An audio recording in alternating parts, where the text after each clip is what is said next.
Welcome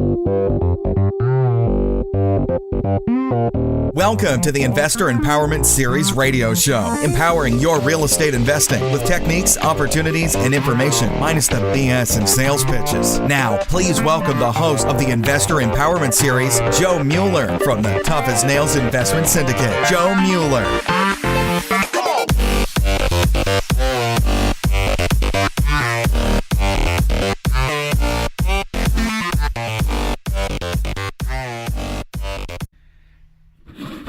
Bang, bang, boom, out of the mouth of Stephen Van Kallenberg out of Oklahoma. Hey guys, this is the Investor Empowerment Series radio show, episode number 56. I'm going to bang, bang, boom, bang out a quick podcast for you guys based off of an article I read on Bigger Pockets as part of their blog, 16 tips for getting your offer accepted. If you guys are not subscribing to Bigger Pockets, take that as one of the best tools for your tool belt you can possibly get your hands on, and it's free. BiggerPockets.com is a society of global investors all involved in real estate, offering tons of great information, articles, questions, answers. There's properties for sale. There's notification of meetup groups. Partnerships can happen. You can meet people off Bigger Pockets. So if you're not on there, get on there. If you are, congratulations. That is an awesome first step and or great part of your continued real estate investment business. So Brandon Turner put out an article recently, who happens to be one of the main honchos at Bigger Pockets, 16 tips for getting your offer accepted. I've never actually taken anyone else's material and kind of regurgitated it, but I thought this was pretty valuable, and I wanted to add and talk to it. So, number one, work fast. You want to be the first in if you can. Don't hesitate. Make an offer. Basically, run the numbers real quick and don't get cold feet. It's a message being sent here. Typically, especially when you're dealing with like a retail or a regular type seller, we'll take REO and investors out of it at this point. REO being a bank-owned property, and then also investment properties that are owned by other investors. They are going to look at whatever you're sending over. They're going to review it with their broker, and they're going to make a decision, as opposed to working with like a bank who may sit on it for a couple days depending on federal regulation and the timelines they have to put the properties out there and review offers under. For example, Freddie and Fannie have a 10 to 15 day window on the amount of time they allow owner occupants to submit offers before they'll even look at investor offers. And they require that you designate what you are in advance. And I do not recommend you not telling the truth and telling them you're an owner-occupant when you're actually an investor, because I know from personal experience working for Fannie, Freddie, and HUD that they actually do keep track of those things, and they figure out if you are an investor or an owner-occupant.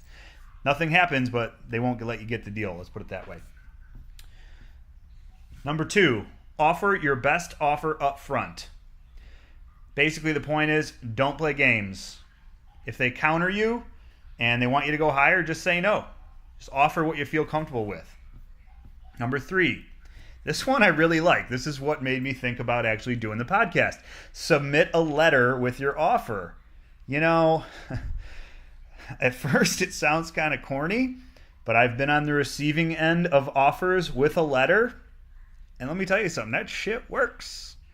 I'm not saying you give them your cry story about, how you, went up and down the hill, no socks, no shoes, both ways to school, and 5 miles in the dark, blah, blah, blah. I'm saying create a connection. Brandon even recommends putting in a picture of you and your family. Dang if I don't really like that idea. Again, retail sellers, estate sales, any family selling a house, that's going to appeal to them. Any regular seller in general, even an investor, it might appeal to them. I don't care if you have 100 properties or 2, everyone sees things a little bit differently. It could go in your favor, might not go in your favor at all. I just closed one, as a matter of fact. Went to multiple offers on a property I just listed and sold. We closed it 2 weeks ago with one of my clients.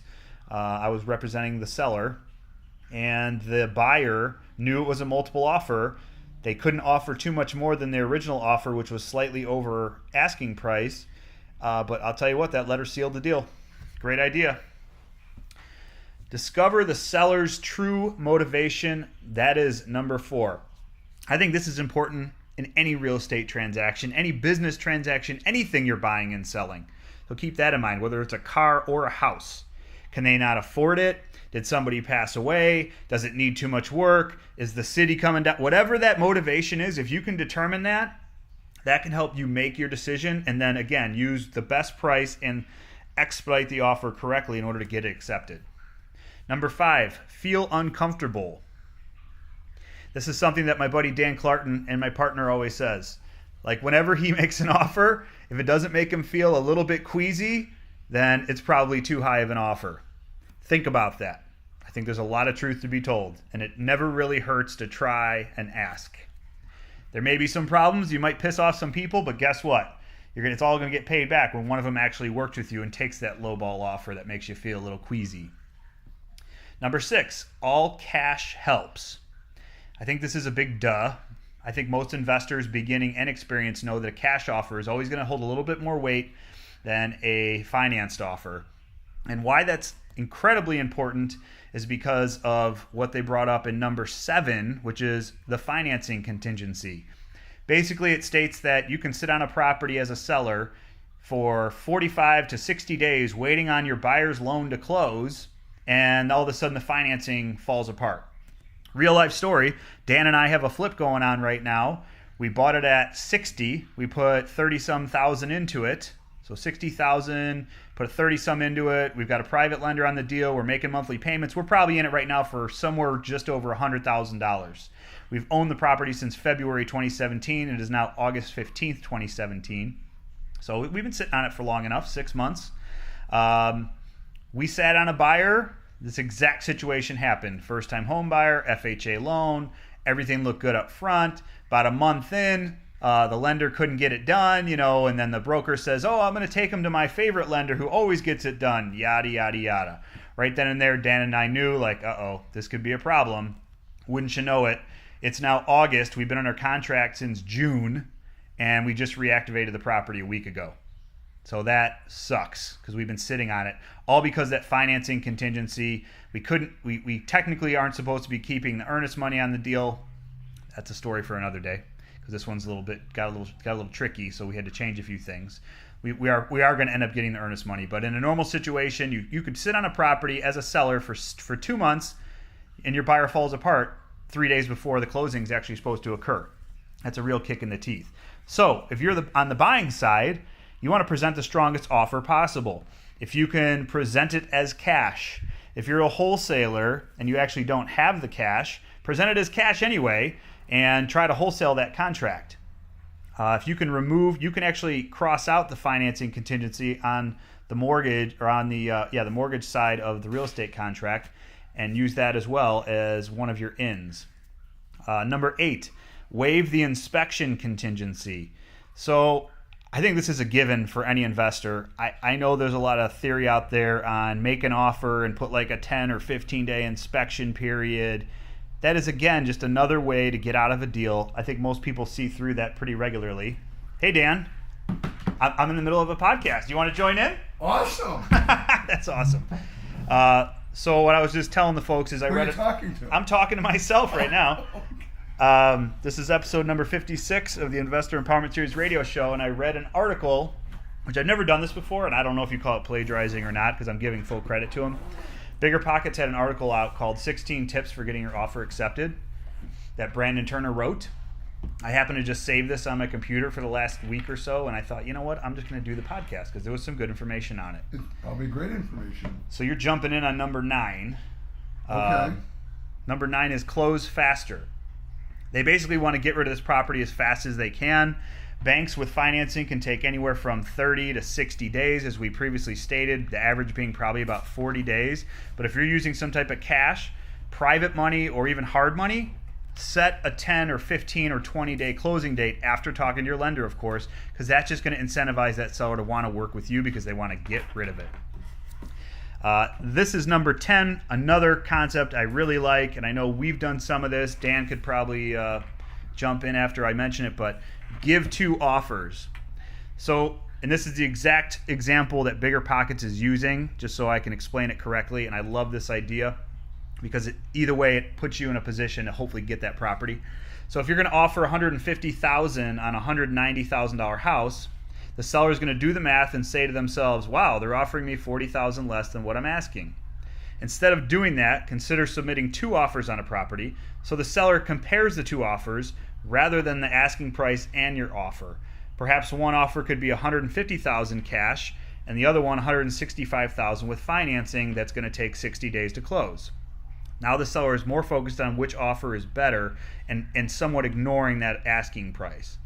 So this is called a price anchoring strategy that Brandon references as being used in many different industries, but doesn't get used in real estate that much. But I love the concept.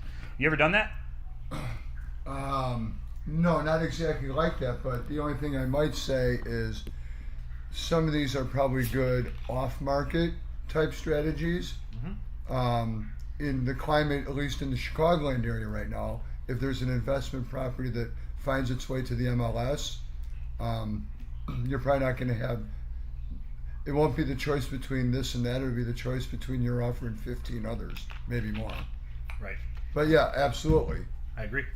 And again, I think it boils down to, fundamentally, I think all of us in almost all situations, we like the choice of something versus something against nothing.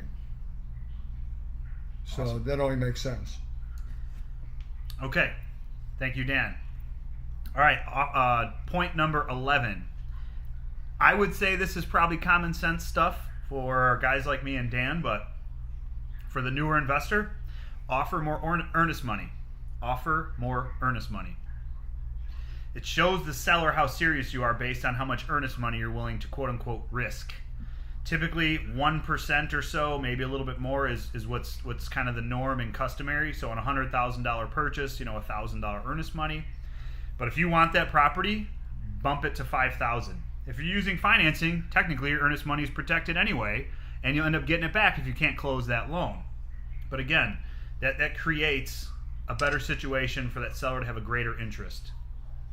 Number 12, I think, again, common sense. Always provide a pre-approval letter or a bank letter or proof of funds with whatever offer you're making. Financing, funding, private lending, something to document that you've got the capability of obtaining the money, whether it's in your own bank account, IRA, or your brother-in-law's bank account, or a private lender or hard money lender Get something in writing from them to show them that you're serious and that you have the capability of closing.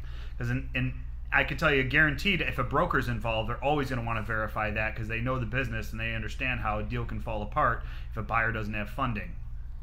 People get pretty creative with this stuff too. So just because it might not be in your personal possession doesn't mean you can't reference it and utilize it for that deal. But again, that's between you and whoever your investor is. 13, include an escalation clause. Dude, I love this. I don't even know if I should say it because I know everyone's going to start doing it now that listens to the podcast. Did I say no? It's too late. I already brought it up. I got here just in time. Well, if they read Bigger Pockets, they would know. So the escalation clause says if you're in a multiple offer situation, you're going to say I offer $500 or $100 or $3,000 higher than your highest offer. What that does is it pretty much puts you in the front running. I've utilized this method twice in the last year, and it worked both times. Basically, the seller came back to me and said, okay, my highest offer is $100. Are you going to pay me $101,000? And then at that point, you have the option to say yes or no. So it's an interesting way to get control of a multiple offer situation when you really want a property. Doesn't mean you're going to get it for the best price. It just means you're going to know for sure what that price was when you close on it. Number 14. I know Dan and I do this all the time. Offer to clean out the property. Or in other words, tell them they can leave all their crap in it and you'll take care of it. Because that is somewhat of a motivational factor, wouldn't you say, Dan? I'm working on how to make a bigger deal of that on the front end, but on the back end, people always say, you kind of just casually say, I can leave stuff behind. And then when it comes right down to it, that is such a great thing, because the big things, the easy things to move, and then you open the kitchen cabinet, you're like, what do we do with all these spices? Like, are we really packing this stuff up and throwing all that stuff away? I mean, it's a pain in the ass. We have clean-out crews that do this stuff, and they're equipped, and they know what they're getting into. Right. The average person isn't equipped for that. Right. They don't have, they're not ordering dumpsters. It's too much for them. The average seller, we should say. Yeah, the average seller. Right. So that really is a big benefit to people. All right. Number 15, pay the seller's closing costs. Boom, bing, bing, bang, boom. That's the one. We use that all the time. Consider offering to pay part or all of the seller's closing costs. As a matter of fact, when Dan and I make an offer on something, it always states we're going to be paying their closing costs. Again, incentivizing that seller to want to work with us. 16, offer again. That means if they reject it, go ahead and offer a little bit higher. If it's still sitting on the market, try it again a month later. Don't give up. And if you reference this article on Bigger Pockets, Brandon specifically says he offered $60,000 on a property listed for $80,000, rejected by the seller. He let it go. Then the property sat on the market for 90 days. The seller ended up dropping their price to $59,000, which was $100 or $1,000 less than he originally offered.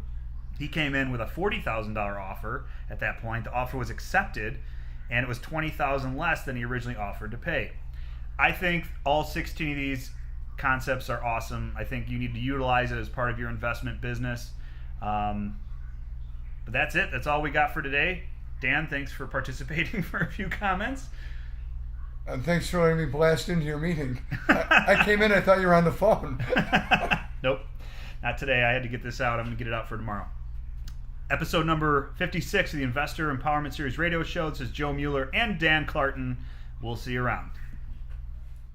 Thanks for listening to another episode of the Investor Empowerment Series radio show. Be sure to tune in next week for another empowering episode. We welcome your feedback, so please rate us on iTunes and Stitcher, and visit us at www.investorempowermentchicago.com or tennisgrouprealty.com.